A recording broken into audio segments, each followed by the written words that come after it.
ఎలా? అంటే ఆ అమ్మాయికంటే ఒక స్ట్రెంగ్త్ ఉంది కదా సార్. ఇప్పుడు ఎంత కాదన్నా ఫస్ట్ బ్రేకప్ అయింది.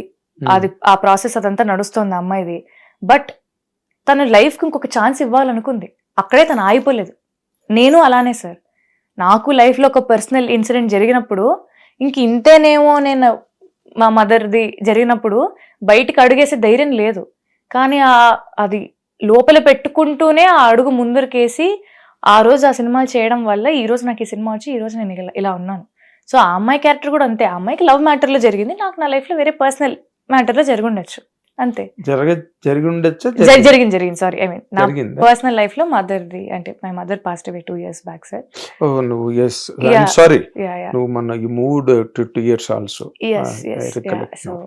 సో అప్పుడు కూడా నేను ఆగిపోయి ఉండొచ్చు కదా సార్. అది లాసే. ఎవరికైనా ఏదైనా చాలా పెద్ద లాస్ అమ్మా. అది లాస్ మరి. సో మరి ఎలా ఎలా బయటికి రాగలిగాను మరి? దెన్ హూ ధైర్యం అంతే నేనే. Who filled that void? Nobody who can fill it. Father? Father can't fill mother. No, in the sense of course I agree to what you Yes. Said. But father వైపు నుంచి మీకు 100% support. చిన్నప్పుడు ప్రపంచం జగమెరిగిన సత్యం అది. మా నాన్న నేను తా అంటే తందనా అంటారు. ఎందుకంటే నా మీద అంత నమ్మకం. మా అమ్మకి కానీ మా నాన్నకి కానీ ఈ పిల్ల ఏది చేసినా కరెక్ట్‌గా చేస్తది. She knows her limitations. చాలా రెస్పాన్సిబిలిటీ ఉన్న పిల్ల. సో తన లైఫ్, తన కెరియర్ తన చేతుల్లోనే మనం వదిలేద్దాం. మనం వేలు పెట్టి నువ్వు ఇది చేయి, నువ్వు అది చేయని నేనైతే నీకేం చెప్పను. ఇన్ఫాక్ట్ మా నాన్నే నన్ను అడ్వైస్ అడుగుతాను. నేను చేయొచ్చా, ఇది చేయకూడదా, నేను ఏమైనా ఇక్కడ తప్పుగా మాట్లాడా ఆయనే అడుగుతాను. ఎందుకంటే నా మీద ఆయనకు అంత నమ్మకం అనమాట. మా అమ్మ కూడా అంతే.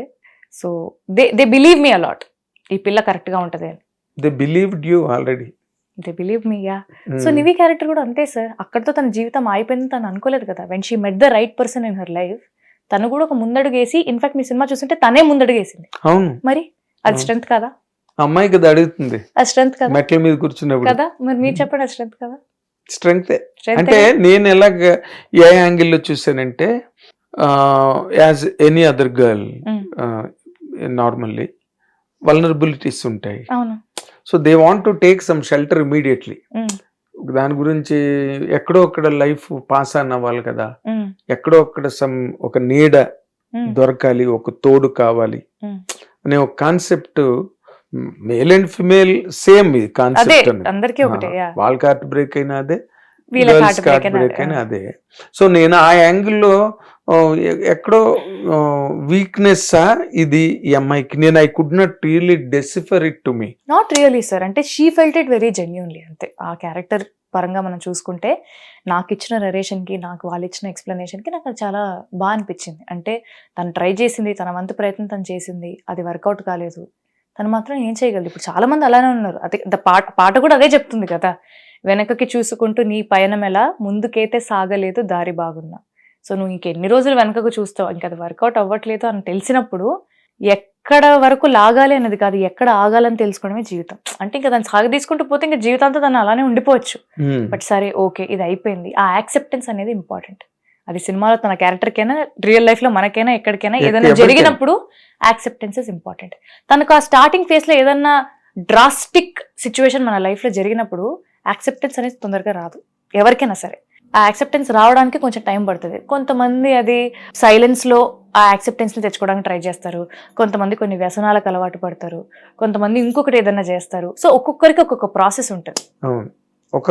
బట్ ఆ యాక్సెప్టెన్స్ ఎప్పటికైనా రావాల్సిందే. అది రాకపోతే మన జీవితమే నాశనం అయిపోతుంది అనేది నేను నమ్ముతాను. పర్సనలీ అంటే యూ షుడ్ టేక్ టైం. ఏదైనా జరిగినప్పుడు వెంటనే దులిపేసుకొని వెళ్ళిపోలేం కదా సార్. మనుషులమే కదా, మనము అటాచ్డ్గా ఉంటాం, మనము ఎఫెక్ట్ అవుతాం. You should take it. బాధ వస్తే బాధపడాలి, నవ్వు వస్తే నవ్వాలి, ఏడుపు వస్తే ఏడవాలి. అదంతా తీసుకొని బట్ అర్థం చేసుకోవాలి. ఓకే ఇది జరిగింది, ఇప్పుడు దీన్ని నేను మార్చగలనా? లేదు. మన చేతిలో కంట్రోల్ లేనప్పుడు ఎంతకని సాధిస్తాం దానిపైన? ఏది సాధించలేదు. నేను గివ్నే ఛాన్స్. ఇదే ఈ situation for example if it happen to you, what would be your reaction, personal reaction? ఎక్కడ ఏ రియాక్షన్ అంటున్నారంటే అమ్మాయికి ఏం జరిగిందో అది మూవ్ ఆన్ అవ్వాలి కదా సార్. ప్రయత్నిస్తాం ఎంత వచ్చి. నేను ఏ టైప్ అంటే చివరి వరకు ప్రయత్నించే మనిషిని. దాన్ని ఎంతవరకు ప్రయత్నించాలో 100 కాకుండా 110 వరకు కూడా ప్రయత్నిస్తా. ఒకవేళ నా చేయి ఏదైనా దాటిపోతుంది, నాకు అది దక్కట్లేదు అంటే నేను ఏదో మాట్లాడడమో చేయడమో ఏదో ఒకటి చేస్తా. ఇంకొక పాయింట్ తర్వాత అది జరగట్లేదు అంటే బాధపడడం తప్ప ఎవరు మాత్రం ఏం చేస్తారు? బాధపడతా, అర్థం చేసుకుంటా, తర్వాత ఓకే మనకు దేవుడు వేరేది ఏదైనా మంచిది రాసి పెట్టున్నాడేమో అంటే I believe in one thing, everything happens for a reason and the reason is very good. This is I have a quote also in my house. ప్రతిదీ మన మంచికే, ప్రతిదీ ఒక రీజన్ కోసమే జరుగుతుంది, ఆ రీజన్ కూడా మంచిదే అని నేను నమ్ముతా. ఓకే, సో సేమ్ సీక్వెన్స్ లో మీ రియాక్షన్ అది నేను నమ్ముతా అంతే. Personal reaction. Everything happens for reason and the reason is very good. అది ఊరికే ఫన్నీగా అడుగుతున్నాను, అంతే అంతే it's a very funny question. మీరు నార్మల్ గా ఇలాంటి ట్రాప్ లో ఎప్పుడైనా లేదు పడ్డారా? మరి అంతలా లేదు, కొంచెం జాగ్రత్తగా ఉండే మనిషిని అవునా?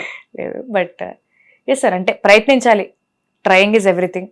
ఇంకా అది ఒకవేళ కొన్ని సిచ్యువేషన్స్ మీద మనకు కంట్రోల్ లేదు అంటే దాని మీద కంట్రోల్ సాధించే ప్రాసెస్ లో మనల్ని మనం కోల్పోతాం అనేది నా నమ్మకం. సో అలా కాకుండా మనం టూ మచ్ ఆఫ్ ఇన్వాల్వ్మెంట్ అంటే చేయాలండి, మనం ఎంత ప్రయత్నించాలో అంతవరకు ప్రయత్నించవచ్చు, నేను అదే చెప్తున్నాను కదా. బట్ అది ఎక్కడ, where is the line?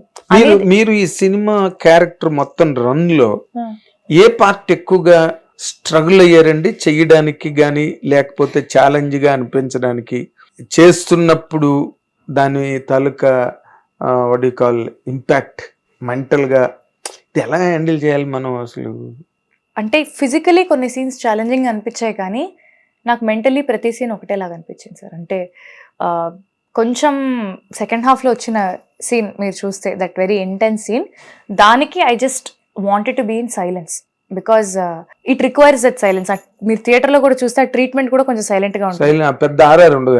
Exactly, చాలా సైలెంట్ ట్రీట్మెంట్ ఉంటుంది. So I wanted to feel that silence in me. ఆ సీన్కి ఒక్కటి కొంచెం నన్ను నేను లైట్గా అలూఫ్ చేసుకున్నాను. అంటే ఒక 2 గంటలు ఎవరితో ఏం మాట్లాడకుండా ఒక్కదాన్నే కూర్చున్నా, కొంతసేపు కూర్చొని I was just taking it all. అంటే ఏం చేయొచ్చు, ఎలా చేయొచ్చు, జస్ట్ ఆ feeling that silence, I wanted to feel that silence. అంతే, అదొకటే. దానికి మించి వేరేవన్నీ ఐ థింక్ జస్ట్ ఆ మొమెంటరీగా అలా చేసుకుంటూ వెళ్ళిపోయాను. ఇప్పుడు రైటర్ సాయి రాజేష్ గారు, అవునండి, డైరెక్టర్ రవి గారు, మీరిద్దరితో వర్క్ చేశారు కదా కలిసి. ఎవరి కాంట్రిబ్యూషన్ ఎక్కువ ఉందని మీరు చెప్పగలరండి? సాయి రాజేష్ గారి కథ, so he has written everything in detail. అవును, ప్రతి డీటెయిలింగ్ రాసి, అంటే అరటిపండు తొక్కవలిచి పెట్టినట్టుగా పెట్టిన స్క్రిప్ట్ అది. Then what is the contribution of Ravi Namburi? కథ అనుకొని రాసింది డెఫినెట్లీ రాజేష్ గారు, బట్ సినిమాకి డైలాగ్స్ రాసింది Ravi garu. Like all the dialogues have been written by director Ravi garu, and Sai Rajesh గారు అండ్ రవి గారు ఇద్దరు కలిసి స్క్రీన్ ప్లే అనుకున్నారు. సో నాకు తెలిసి మీరు చూస్తే క్రెడిట్స్ లో కూడా both screenplays by they shared it. So I think వాళ్ళిద్దరి కాంట్రిబ్యూషన్ ఈక్వల్ గా ఉంది. I can say that because Sai Rajesh garu being a producer and writer also, he'll have that, ఆయన కథ మీద ఆయనకి ఎంత కథ ఒక ప్రేమ మమకారం ఉంటుంది, కథ కరెక్ట్ గా వస్తుందా ఉంటుంది. బట్ ఆయనకు రవి గారి మీద చాలా నమ్మకం. అంటే ఎంత నమ్మకం లేకపోతే ఆయన అనుకున్న కథని రవి గారికి ఇచ్చి మీరు తీయండి అని చెప్పగలరు. అంటే రవి గారి మీద అంత నమ్మకం. అండ్ నేను ఫస్ట్ టైం రవి గారిని కలిసి నాకు నరేషన్ ఇచ్చినప్పుడు కూడా ఐ వాజ్ బ్లోన్. అంటే ఈయన కథ కాదు, బట్ ఈయన ఇంతలా ఓన్ చేసుకుని ఆయన సొంత కథ లాగా నాకు ఇంత డీటెయిల్ నరేషన్ ఇవ్వగలడం అనేది నాకు చాలా సర్ప్రైజింగ్ అనిపించింది. I was really blown at the narration. Narration కంటే ముందు రాజేష్ గారితో ఒక 10-15 minutes మామూలుగా అందరు రూమ్ లో కూర్చున్నప్పుడు రాజేష్ గారు ఒక జిస్ట్ లాగా చెప్పారనమాట. నాకు కథ ఏం చెప్పలేదు, బట్ క్యారెక్టర్ ఇలా ఉండబోతుంది అది. సార్ ప్యాషనెట్ గా, చాలా ప్యాషనెట్ గా ఒక 10 minutes ఇదే నేను ఎక్కువ చెప్పను, but Ravi will give you detailed narration అన్నారు. I was very excited for the narration. And ఒక 2 hours narration, first half second half రెండు కలిపి ఐ వాజ్ బ్లోన్.